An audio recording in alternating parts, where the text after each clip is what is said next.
Kemudian mundur ke belakang. Buat pasang. Posisinya parang-parang, barang berkerumun. Bapak Ibu sekalian, ada dalam mal. Setelah pukul 21.00, maka para pengunjung kita akan arahkan untuk meninggalkan tempat.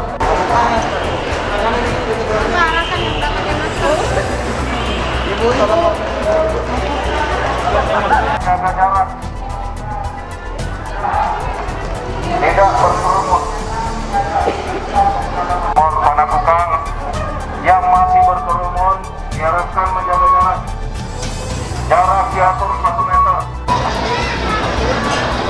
Silakan menyelesaikan transaksi Anda, tetapi tidak berkerumun atau menjaga jarak. Dan kami ingatkan pukul 21.00 adalah batas waktu operasional Mall Panakukang. Bapak Ibu pengunjung Marugame Udon, kami himbau untuk tetap menjaga jarak, tidak duduk berdampingan.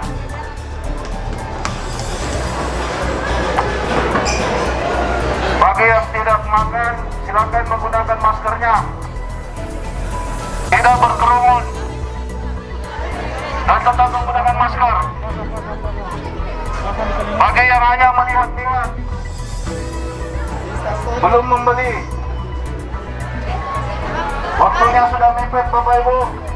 Jam operasional kita di pukul 21.00. Untuk tidak berkerumun di dalam, hanya yang bertransaksi silakan menyelesaikan transaksinya. Bagi Bapak Ibu yang tidak bertransaksi silakan tidak di dalam area. Terjadi kerumunan yang besar. Dan bagi yang sudah melakukan transaksi harus meninggalkan area.